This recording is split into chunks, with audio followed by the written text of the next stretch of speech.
环球大战线深入世界最前线，全球各地的观众朋友，大家好，我是叶思敏。我们节目一开始先欢迎来宾陈立伟、蔡正元委员。思敏好，大家好。前国安会副秘书长杨永明老师。思敏，各位朋友好。前海军舰长吕礼师舰长。主持人好，各位观众大家好。今天中东情势要带观众朋友赶快来关心到的是哈米尼现在已经正式的坐镇在地下碉堡里面了，要指挥全面的作战。另外一头，今天会持续来关心到的是美国的航母现在逐渐已经要杀进波斯湾了。另外一方面，还有战俘454枚已经上膛，而且川普喊话了，他说伊朗核武已经正式的离他造出来只需要2个月的时间。美伊在这个摊牌时刻，我们今天会来关心是会美国先打贪伊朗，还是伊朗先造出核武？今天会一起来做解读3个火线话题。今天我们请来宾来特别帮我们做解读的是，伊朗现在正式的进入在全面作战了。刚刚提到的哈米尼，除了坐镇在地下碉堡之外，今天也会来关心到，不管是在地下，其实呢，伊朗它也有秘密的这个藏飞弹的地方，而且是非常多的量。那影子航空则是在这个天空呢，它走私各种的武器，所以现在武器得到的速度等等都还算蛮快的。另外就是核进度了，现在到底如何了呢？伊朗真能撑过美以的第一波打击吗？今天会做解答。第二件事情，今天也会来看到是美国的武器已经全面上膛了，不管是林肯号快要到波斯湾，战斧巡弋飞弹，还有各种的战机，不管是 F-15或 F-35也都准备好了。这是第一波就要打贪伊朗吗？最后今天会来关心到伊朗现在核武的进度，因为呢，川普在论坛上面已经直接最新放话，他说伊朗2个月内就可能拥有核武了。那美国会不会直接干脆先下手，把核设施放在第一波打击就把它处理掉呢？今天就这些议题会一起的来做关心。谈了很久的林肯号现在已经快要正式的开进在波斯湾了，预估在数小时内就会杀进波斯湾。现在欧洲的航空公司也都拉起警报了，要求说，航空公司陆续宣布不要飞往以色列跟波斯湾的航线了。另外一方面也被看到说，美国的运输机跟空中加油机也都逐渐的抵达在中东地区了。赶快来看到现在 X 网上面特别列出了美军在中东的火力网，一系列的从不管它的是航母、它的飞弹、它的巡弋飞弹到战机已经全面准备上膛。赶快来稍微盘点一下，包括林肯号搭载了6个战机的中队，并且有伯克级驱逐舰配备大量的战斧飞弹。现在预估呢，战斧齐射能力可以到358枚，如果再加上这个航舰打击群的话，可以高达450多枚。而另一方面，我们来看到战机也都已经准备好了 ，F-35、F-15、F-16，甚至还有 A-10攻击机。那我们来看到伊朗方面也是现在喊说已经全面备战了。伊朗的方面则是准备的是，除了哈米尼坐镇碉堡地下化之外，他们有武器的走私线跟核倒数。赶快来也列一下，伊朗现在全面备战做了哪一些准备？哈米尼现在已经在地下碉堡指挥作战，并且传出他已经在这个碉堡里面选好未来的接班人选，以备不时之需。而且另外一方面，他们在这个地下的基地也有各种的准备，尤其在7年前，他就已经在叙利亚跟伊拉克的边境盖好了这个地下的基地，主要就是用来储存飞弹、运送武器、支援伊朗跟他的附属民兵，更是向真主党来运送武器的重要路线。航空，我们来看到革命卫队则是透过民用的航空公司，他们可以规避各种的国际制裁，偷偷的走私各种伊朗所需要的，不管是武器、资金，甚至到设备等等。所以节目一开始，我们要来特别盘点一下，现在哈米尼已经正式进入到地下碉堡了，是全面备战模式。而地下化，我们刚刚提到的，不管是藏兵这些飞弹、影子的航空走私到核武的发展，这种拖不垮的战争会不会让美国进入长期消耗战？那美国这次祭出的各种武器，不管是航母、它的战斧 F-35，是威吓还是准备开打？小舰长怎么看？我们现在所看到的所有的航空母舰除了福特号，它现在还在加勒比海之外，其他的都在这张表上，也就是尼米兹级的。那浅蓝色的，也就是最近有动态的部分那如果说我们看到在这一个在这个美国西岸的部分啊，其实有动态的就是罗斯福号。那另外这边就是我们看到的。林肯号它已经进入了阿拉伯海了。那实际上来讲，它的战机的作战半径也已经涵盖了伊朗了。那另外呢，比较特别的一件事，也就是我们现在看到的，也就是这一个罗斯福号。罗斯福号它已经从圣地亚哥起航了。另外还有一艘，也就是布希号。布希号它原来的位置呢是在这一个诺福克，也就是美国东岸的部分，它出海了，到目前为止没有任何的动态或消息，我们都应该怀疑啊。例如说像这一个罗斯福号或者以及布希号都是后备准备要进入到前往波斯湾的部分了。那现在我们所看到的这一张呢，也就是实际上来讲在22日，那也就是多天前啊，这个林肯号它的一个400海里的一个作战半径，其实就已经接近了，那现在已经涵盖了。那除此之外，我们讲到大军未动，粮草先行。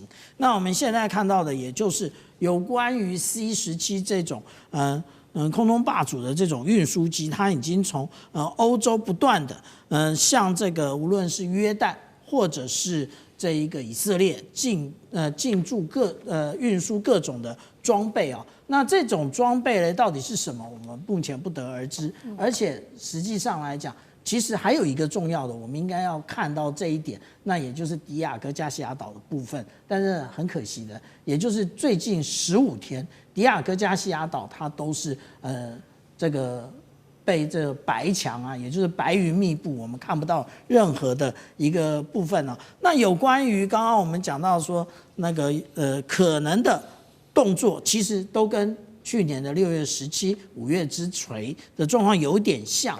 不过这一次可能它的打击的目标点以及它的一个攻势会更为强劲哦，也就是我们看到的这边就是林肯号。那这边呢，其实有很多的说法，像这张图它上面写的是艾森豪号，可是艾森豪号现在才刚刚出发而已，它要到达地中海还需要最起码2个礼拜的时间，所以应该也不是。那但是我们刚刚讲到说有关于这一个伯克级驱逐舰，因为原来在这个中央司令部辖下，在这个波斯湾这边原来就有部署，所以它也可以作为第1级的一个目标啊。是，那也就是其实伊朗早就知道它可能会面对这种打击了，这个已经大概这个图片已经超过5年以上了哦。也就是 BBC 当年访问伊朗的时候，我们可以看到它所有的这个其实因为我们只截一张图啊，它是一望无际的，通通就是它的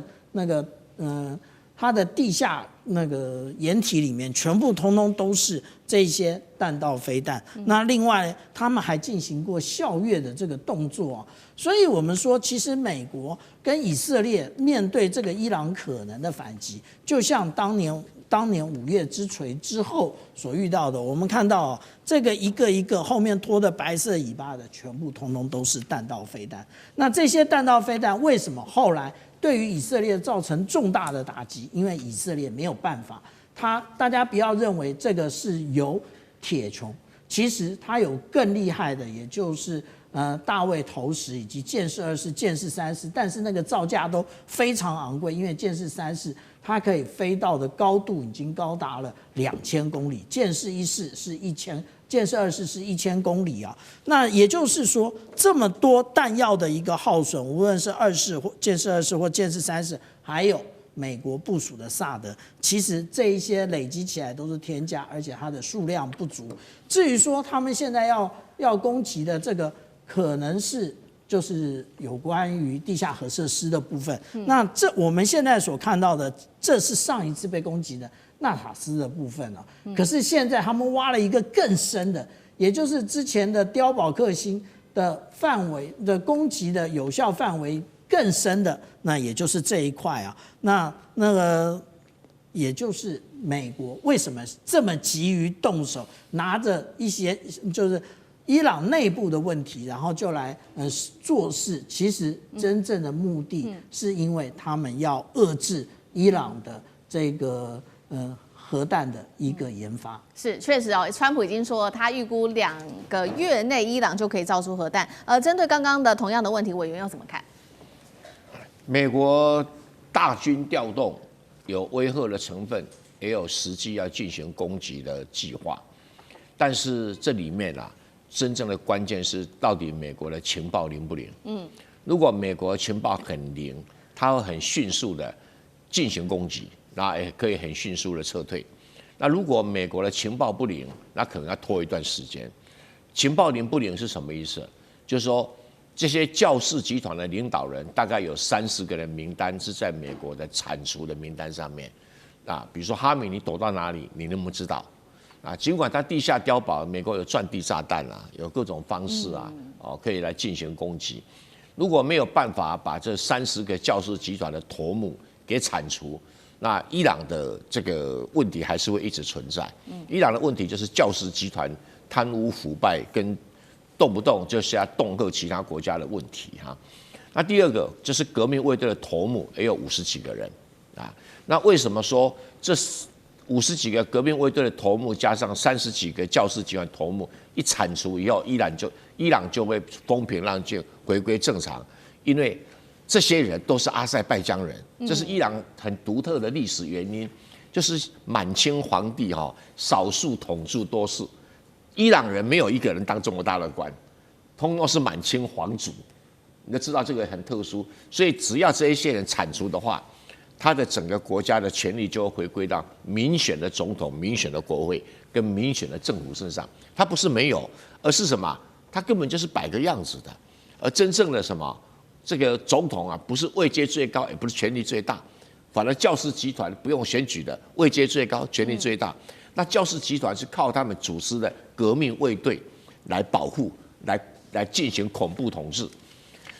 那目前这个整个伊朗的国家的石油收入是怎么分配你就知道他为什么要控制这个国家，因为伊朗的那个财政部只收到30%的收入，另外40%归革命卫队，30%归教士集团，你就知道这个集团贪污有多么严重。对，所以面对这个状况呢，美国除了说目标可能要攻击核设施，目标可能也要攻击他的导弹库，但更重要的是铲除这80个人才是他美国的当务之急。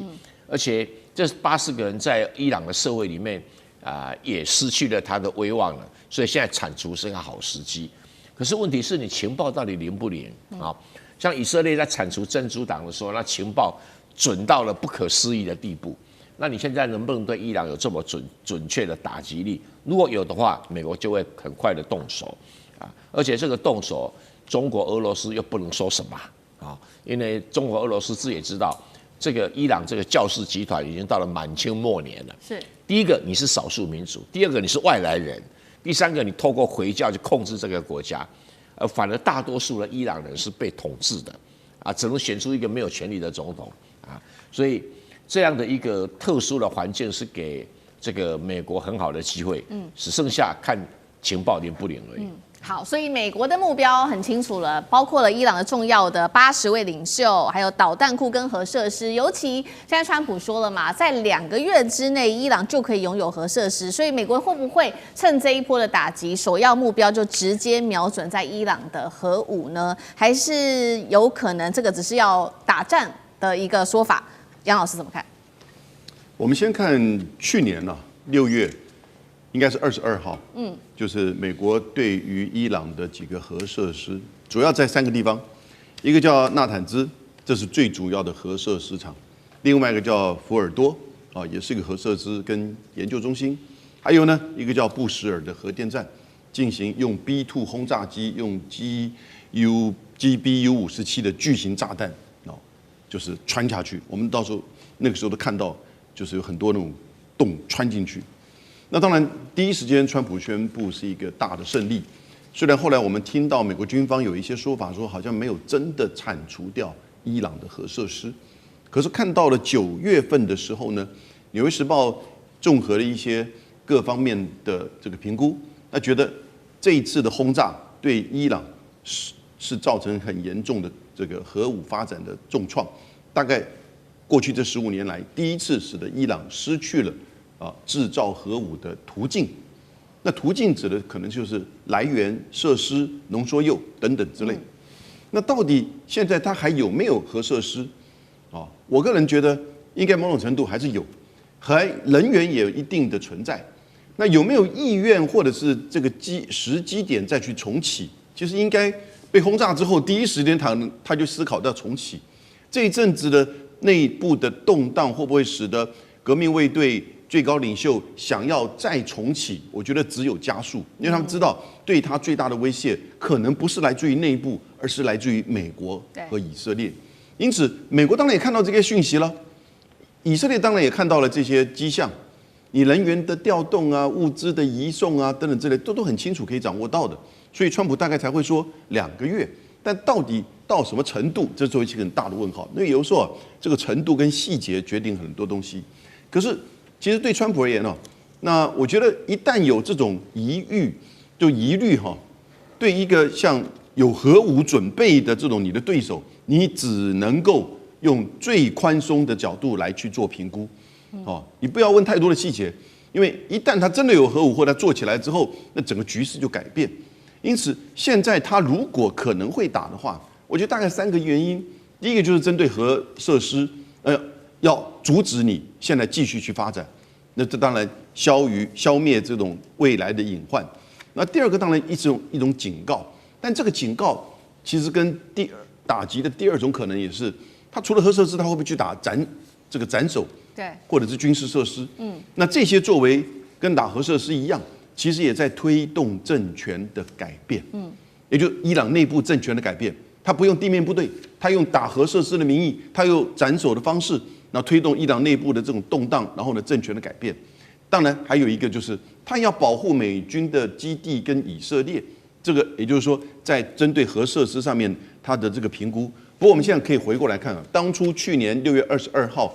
美国轰炸伊朗的核设施可以说只能这样评估，但打得不干净，对，一定留下了一些东西。那现在呢，又有重启的可能。好，谢谢杨老师。那我们休息一下，马上回来。地缘政治、美中之争、战略价值、强权崛起、小国生存，现在与未来洞悉事件走向，掌握世界脉动。全球观点尽在环球大战线。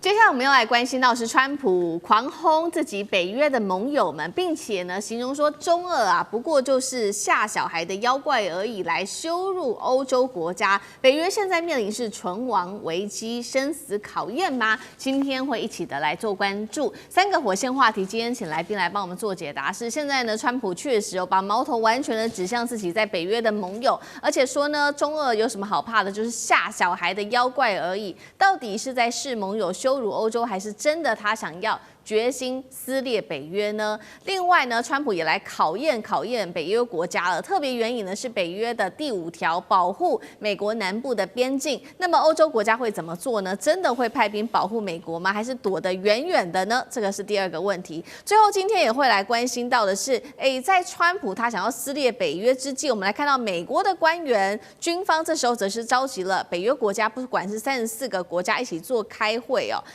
目的为何？再来就是北约秘书长吕特是不是也很担心北约被撕裂了呢？所以这个时候呢，被封他叫做川普的俄语者，就是因为他在格陵兰这件事情上，终于是跟川普达成了一些协议了。那么接下来北约是否存活？今天就这些议题会一起的来做关心。赶快来看到这是最新消息，川普的社群发文说，美国的真正威胁就是联合国跟北约，倒不是他说认为中俄只不过就是吓唬小朋友的床边怪物而已。而且他还讽刺了北约这些国家，说呢，这些盟军在阿富汗战争的时候，只会待在稍微远离前线的地方暗刺这个欧洲国家的做法。那英国跟丹麦听到就非常的不开心首相施凯尔直接痛批川普的发言具有羞辱性。丹麦总理也说这些说法令人无法接受。川普干脆就直接拿出来考验北约，援引北大西洋公约第5条共同防御条约，看看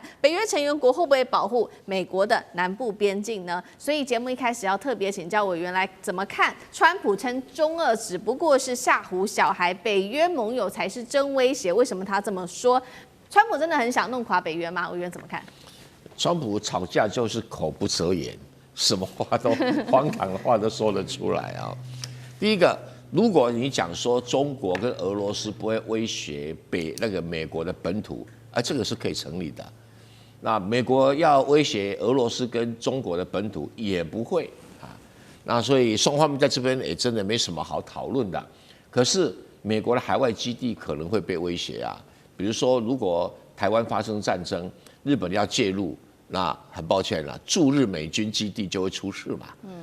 那一样的，如果说这个俄乌战争打得太不像话，北约要下场，那你美国驻在德国的军事基地也会受到影响嘛。那这只是海外军事基地，它的本土是不会受到攻击啊。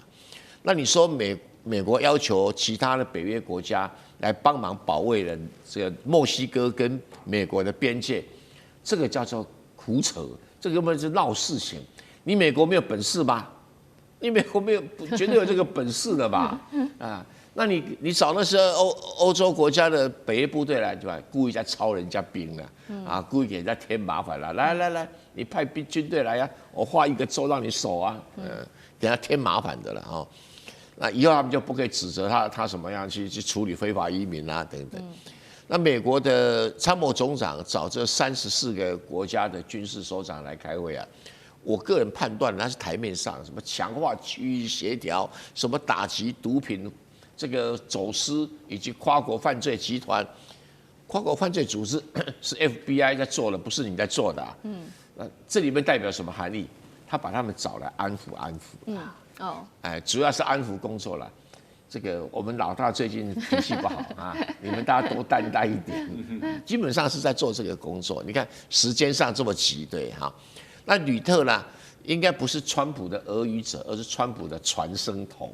那他很会调节川普的情绪，然后想办法去找出一个解决的方案。看起来目前格陵兰的争议暂时不会爆发大问题，就是在吕特那个软功夫底下有点的成效。虽然呢表现得很卑微啊，让人看不下去，但你也不能说他没有效啊。问题就出在这里。可是川普不是真的要内结北约啦，他是要北约说，那最好美国不出钱啊，最好你们出钱。那川普在意这个啊，那有事你们去做，所以在骂英国，骂到英国很不爽。不过他有后来讲说，哎呦，英国很英勇啊，很努力啊，开始在转圜，没有道歉，开始在转圜。不过美国把这个跟北约跟欧洲国家关系搞这么糟，对中国跟俄罗斯来讲是好事情。对，好，那刚刚也提到说，川普他有援引北约第5条嘛，就是要这些北约国家帮忙守住美国南方边界，合不合理？然后北约欧洲国家会乖乖上前线吗？舰长怎么看？其实这根本就是摆明的羞辱，对，羞辱这些欧洲国家你所谓的战略自主。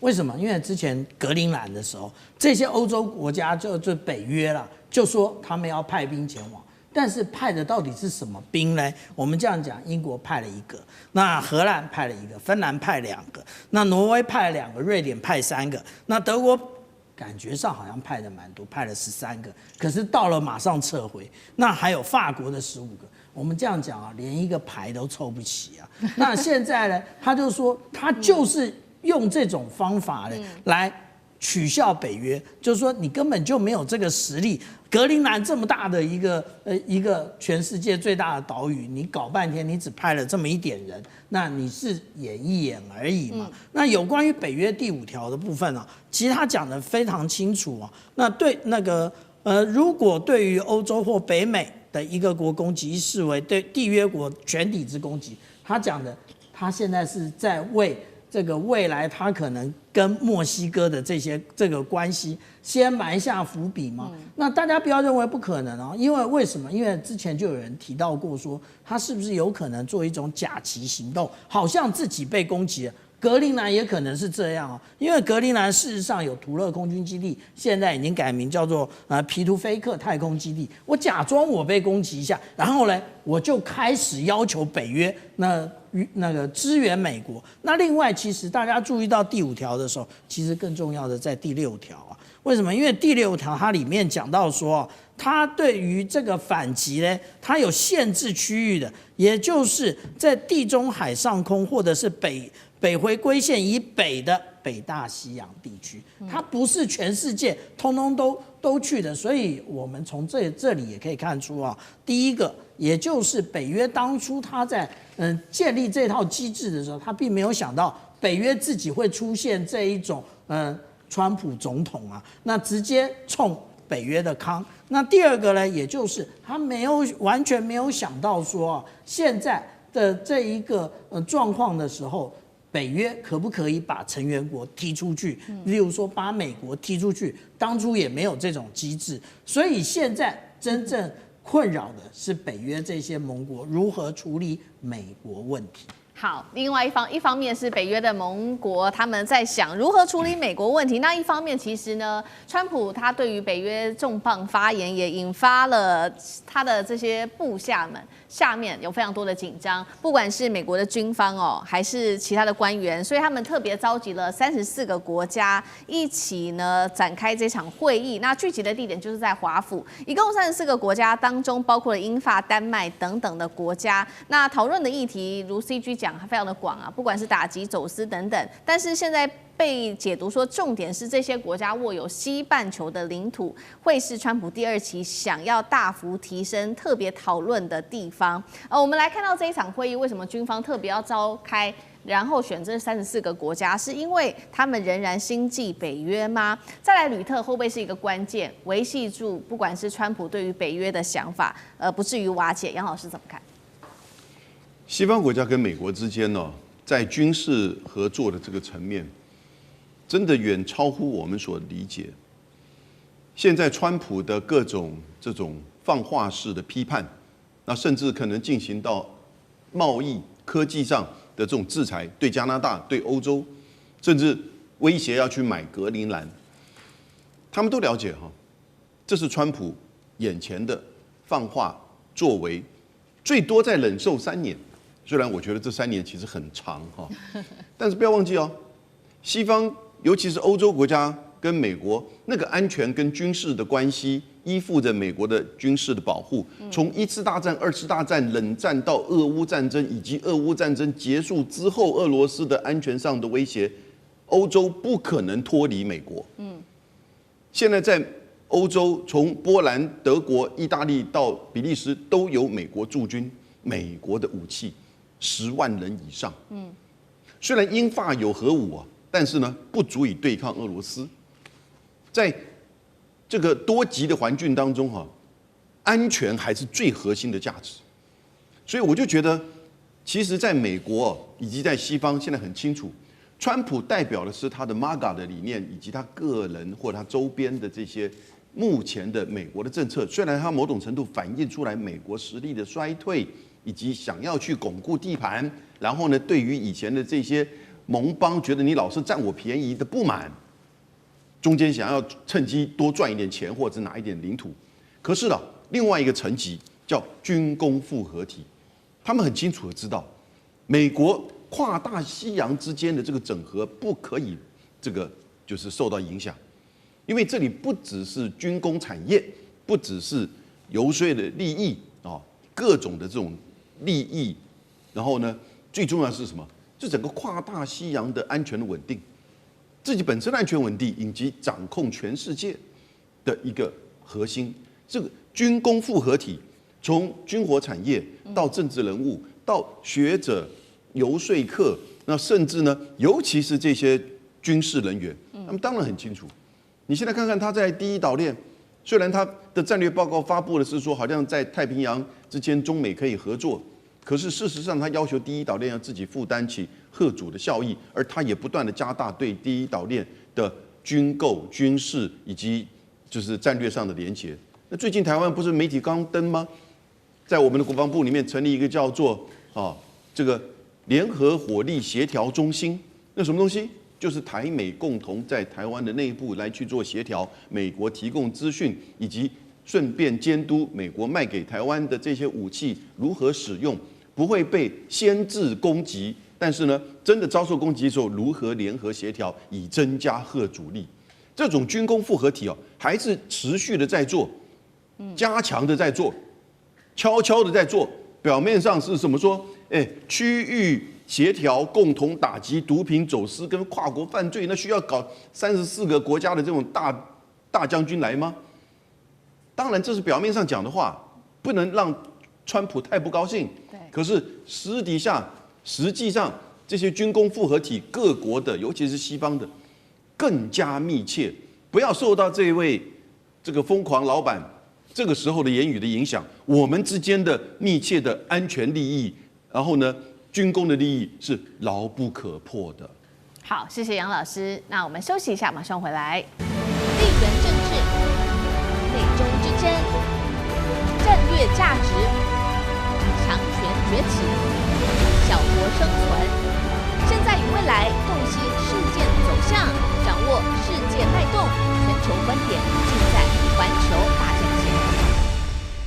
川普又在翻脸，对加拿大寄出100%的重税了。于是加拿大这一次号召中等强国一起来联合抗美。我们来看到集体导向去美化的国家，除了欧洲国家，还有澳洲等等哦。今天会来一起关心去美化是否全面扩散呢？川普这一次特别又在翻脸，原因就是因为他在不久前在媒体上才跟加拿大的总理说呢，你如果跟中国达成协议，你就该这么做。看起来是好像支持卡尼的所有决定，但是又突然间对卡尼翻脸了，直接威胁加拿大说我会对你课征100%的惩罚性关税，而且是立刻的生效。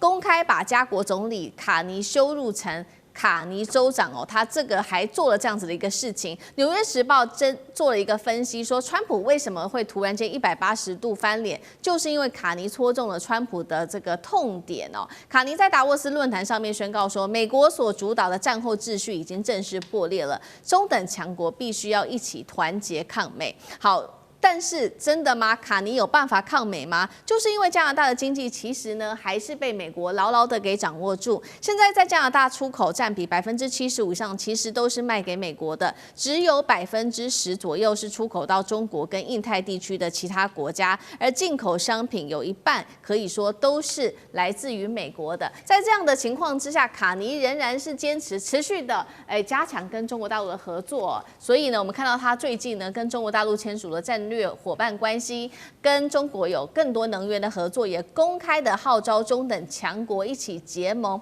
甚至呼吁说我们要对抗外来的经济威胁，应该要购买国货才对。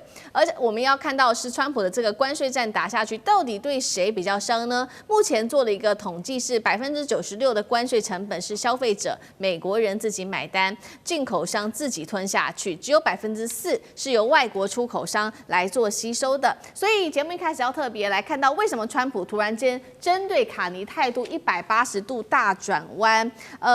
是因为卡尼号召所谓的中等强国一起来对抗美国吗？关税真的能够逼加拿大回头吗？还是说再次证明关税只会害美国自己被反噬呢？委员怎么看？真的是闹剧一场。怎么说闹剧一场啊？我们先看美国的进口货，我们不要打那个细微的数字。美国进口货里面大概15% 从中国，15% 从加拿大，15% 从墨西哥。而且美国要从加拿大进口的东西，从其他国家取得替代品都不太容易。比如木材，你从哪里运来？对不起，加拿大。比如说石油，对不起，最近的那个美国东北部地区的石油就是要靠加拿大，电力靠加拿大。那你说加拿大有出口很多汽车啊，很多东西到美国，对不起，那通通是美国公司。还没有一家是加拿大公司。所以制药的美国公司，做车子的美国公司。做了很多很多都是美国公司跑加拿大去投资，那因为边界没有关税，直接运回美国，而加拿大没有工会，所以比较没有纷纷扰扰，而且很多东西比较便宜，所以这个是美国公司跑到加拿大去投资设厂设公司，最后回来美国的一个最重要的一个原因。那你川普对加拿大课关税，你到底是克到加拿大，还克到自己的美国公司，还是克到自己的美国的消费者跟购买者？当然是克到美国自己吧。这个卡尼怎么会在乎了？卡尼是经济学家出身的，他怎么会不懂这个呢？卡尼的学历大概所有的各国领导人里面学历最好的，哈佛大学经济学学士，牛津大学经济学硕士，牛津大学经济学博士。对啊，而且担任过这么多的重要的经济学的重要位置。全世界大概自古到今没有第二个啦。那他懂不懂？你克吧，你克啊，不会克到加拿大有限嘛，对赌。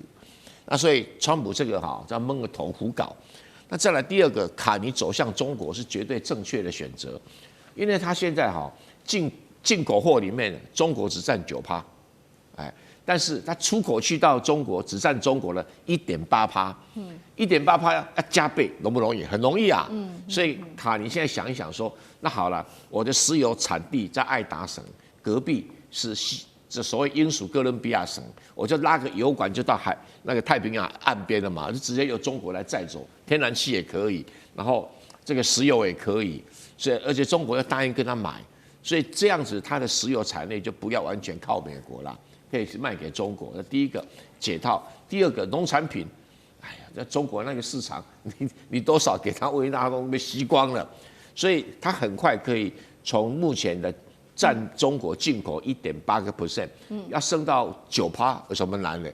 可是问题到中国的9%，到美国大概都降一半了，剩下你美国公司自己生产了，那你爱克吧，请便啊，他无所谓，所以卡尼是有这样一个算盘的。但是川普我觉得他这个人很小心眼就是说他去演讲底下都嘘声，然后卡尼演讲底下一直鼓掌，他面子过不去啊，所以他不是真的因为说你跟中国达成什么协议，绝对不是，他这个人就觉得到任何的场合，我就是要聚光灯的焦点我要全场里面最受欢迎的人，就发现他不是，去 Davos Forum 竟然说。被大家嘘，而且卡尼上光芒万丈，所以他这个，东施在气西施太美丽这个没办法那你说要羞辱卡尼是州长，卡尼根本不会甩他。卡尼说讲得很白，他回去又对那个他的自由党的群众演讲，他就说他要跟美国坐下来好好谈，但是这个谈判是在2个主权国家之间的谈判。哇，现场热烈。因为加拿大觉得他挺得过去，加拿大挺得过去，但是卡尼说要跟中等强国合作起来抗美国，那是天方夜谭。什么叫中等强国？念给大家听，德国会吗？日本、印度、英国、法国、意大利、巴西，还有谁啊？还有这个韩国、墨西哥、澳洲，找不到人会抗美啊。所以我是觉得有人说欧洲觉醒了，我说是啊，欧洲觉醒了，但是精神觉醒肉体瘫痪这个没有用的。好，同样一个问题，请教杨老师怎么看？没有错啊，加拿大出口的商品70%到75%是卖到美国去。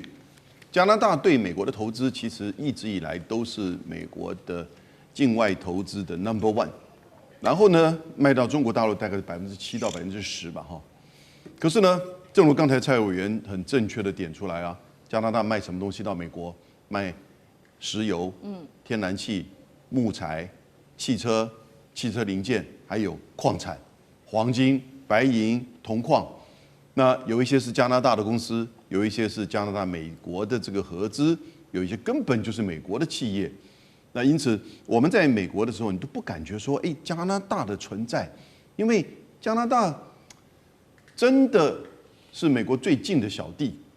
甚至真的某种程度心理上都变成是美国的一部分因此在整个过程当中，加拿大人会觉得川普对加拿大的态度是最不应该的，因为从头到尾我们比英国比你还要更贴近你，跟你在经济上、安全上以及价值观上、外交政策上这么的一致，结果呢，现在你来对我们这样子的侮辱，我觉得卡尼上来就是表现出他理清楚了这些。是美国需要加拿大，就跟美国需要台积电的先进制成的产品一样，加拿大是有筹码的。那他就看到了中国大陆在去年1整年的关税战的反制的作为，让美国乖乖的。为为什么？因为稀土跟关税的反制让美国没有办法。可是加拿大发现到，其实它也有这种类似的效果啊。到后来伤害的是美国。那当然，卡尼这一次表现出来的很特别的就是他点出2个点哈。那一个是成功的点出，一个是我画一个大的问号，一个就是他成功的点出这个世界秩序格局已经改变了。对，也就是中美之间的这种2强G2体制，而中等国家，他点出来必须团结，但必须团结并不代表能够团结，能不能有第2点我会很质疑的，卡尼所谓呼吁的，我把它叫新西方，也就是美国之外的其他的这些欧洲或者是西方国家，包含日本、韩国，能不能团结？能不能真正有新西方？我上一节讲得很清楚啊，你在军事安全层面根本不可能。你一切回到一个多极格局当中，你安全才是核心。当你不可能的时候，你新西方也只不过流于话语，流于外交，流于在贸易政策的铺陈上面的一种说法而已。但没有问题，这还 OK。可是呢，它真正到最后，还会有一个关键，就是那新西方的领导人是谁呢？加拿大。我觉得加拿大在这个时候，卡尼可能在言辞上激励大家，让很多人加拿大从来没有这么的骄傲过。面对美国的时候，那棒球、冰上曲棍球，东东都是美国的联盟，哪有一天突然发现到我加拿大是一个这么有值得骄傲的主权独立国家？但是呢，是不是会仅止于此？他不可能成为新西方的领导人的，因此新西方最后能不能真的出现，以及能不能够去有不同的政策，这个大概都会接下来地缘政治的很有趣味的剧码。好，新西方这个概念出现，那这个卡尼他号召中等国家必须要站出来，在安全上、在经济上或许可以啦，因为欧盟很多国家已经开始加速跟中国大陆、跟印度啊、南方共同市场签自贸协定，但是在安全上或许还是得要靠美国，去美化潮流有没有可能真的成型？吕舰长怎么看？我们来看啊，有关于这一个卡尼的这个演讲啊，其实呢，真正的触动了人心。什么样的人心呢？就是川普无底线的对全世界霸凌，那也就是全世界现在掀起的，也就是去美国化的一个全球现象啊。那其实如果我们注意卡尼的演讲，他在前面1/3讲的是法语，所以他其实还有一部分诉求的是法国，然后他法语讲了1/3之后，后面全部讲英语。重点在哪里？重点他在讲说，其实他今天谈论的是世界秩序的断裂。这个断裂提的是什么？也就是一个大国竞争的时代，然后之前这个大国就是美国，以规则为基础的秩序正在褪色，强者什么都想做，那弱者呢？那实际上来讲，只能逆来顺受。然后他进一步的告诉大家，如果中等强国没有团结在一起的话，那就是不在餐桌上，就会在菜单上面。这个其实也就是一记的警钟啊。那这一个部分呢，那其实它另外我们看到，太平洋的另外一岸，也就是澳洲的总理艾班尼斯，他也完全的赞同卡尼的这一个讲法。那其实艾班尼斯这个人，我们大家观察这么久，他是比较内敛的，也就是他对于美国的种种措施，他通常都是要不保持严肃，要不然呢就是淡淡的微笑，他从来不说什么。那但是呢，我们看到美国的这个财政部长可不是这样啊，他怎么怼这个卡尼的？他说：“前几个月我们不是才一起对中国大陆加税吗？这会儿你怎么变得跟中国在一起了？可是跟中国在一起的还真的不是只有才刚刚造访过中国大陆的卡尼啊。那接下来英国的总理首相也要前往中国大陆。那接下来之前还有对于中国各种批评的。”德国的总理Merz，他也要去，而且他已经先说了，中国凭借着战略远见，以跻身大国之列，这个也就是再一次强调 G2已经成型，那中等国家必须要结合在一起。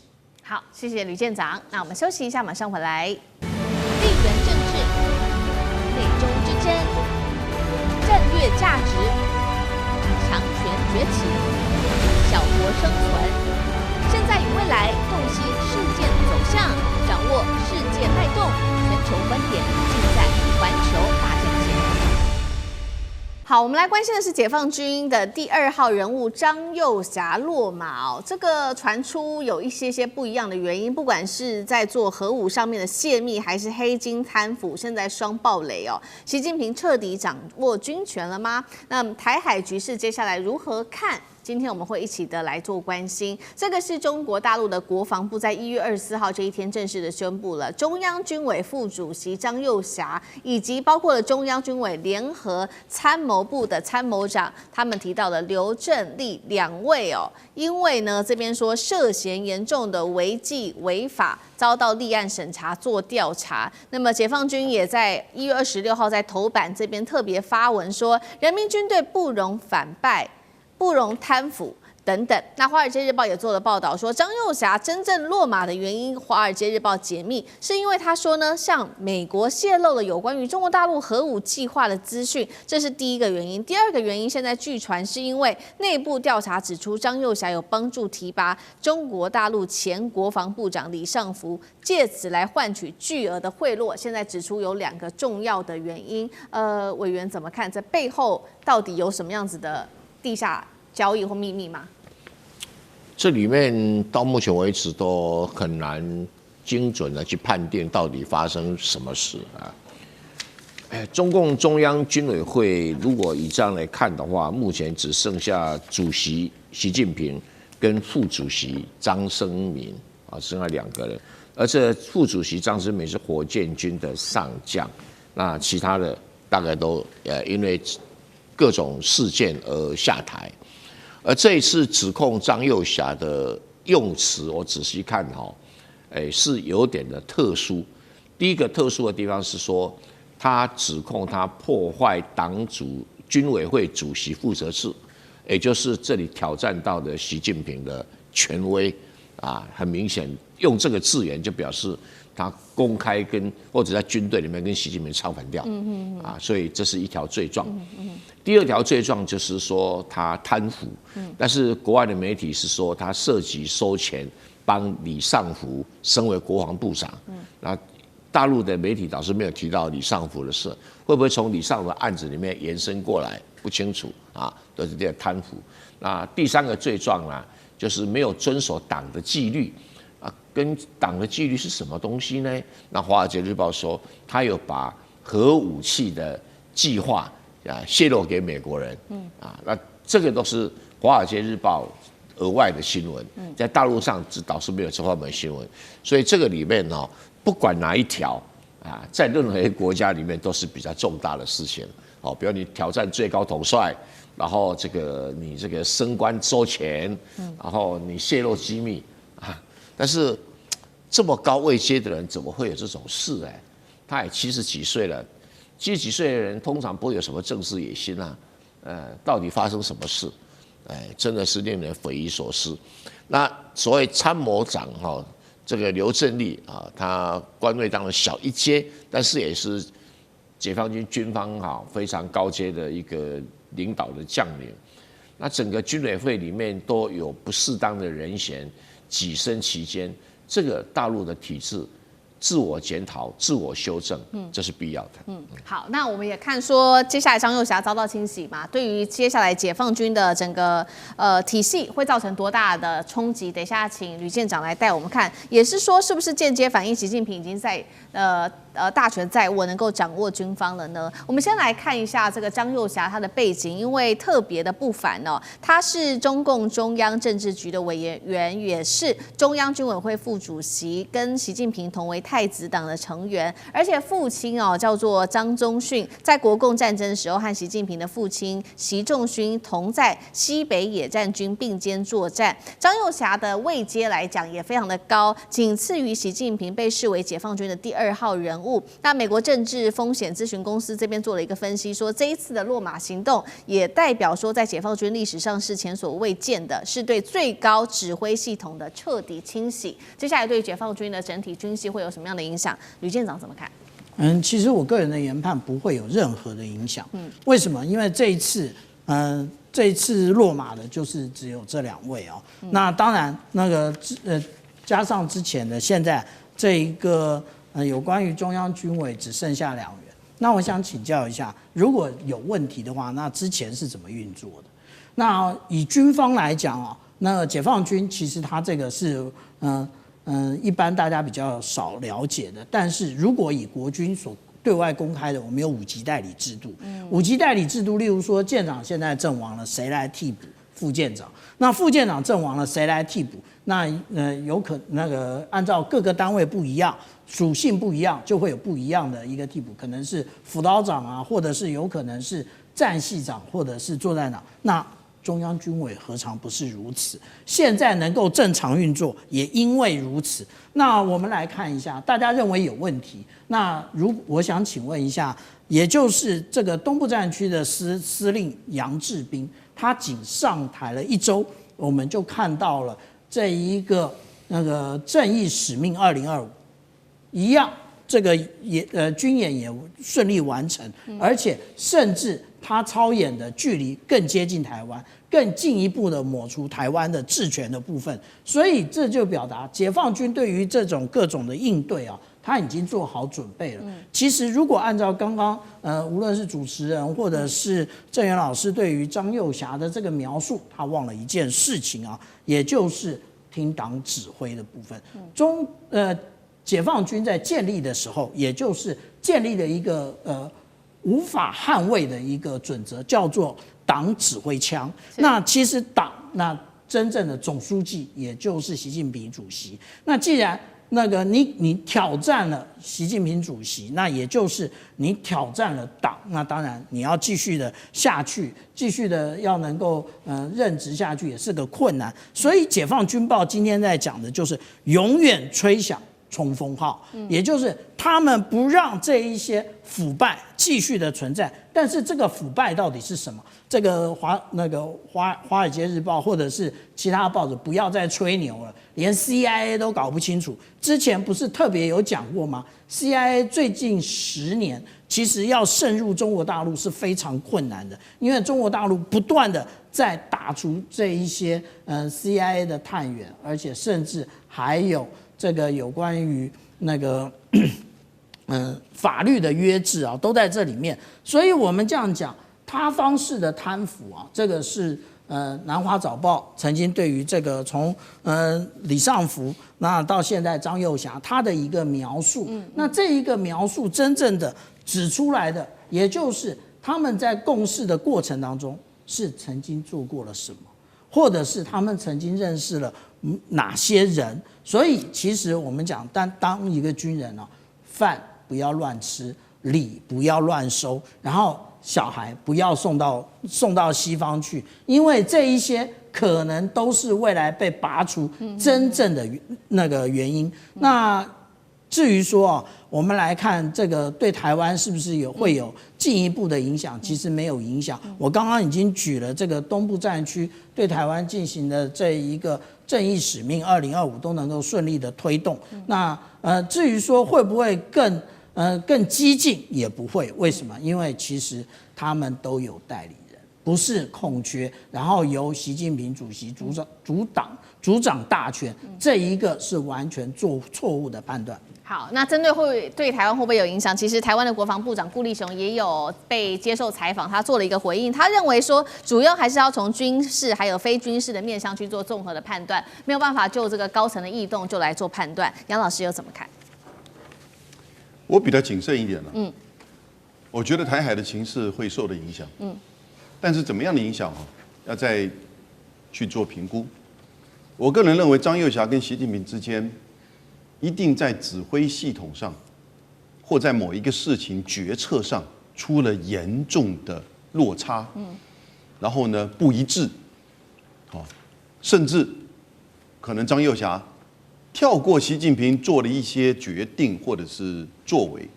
我举2个最近的，就是解放军的事件。第一个就是在对台军演上，第2个就是辽宁舰的整个在超安岳第1岛链和日本的军机的接触，看起来应该是整个当时对于高市早苗的发言的一个就是反制，因为那个时候的军演也是说为了要遏阻台独，以及就是因为美国要卖1.25兆武器给我们，同时也是为了嚇阻外力，那当然就是指高市。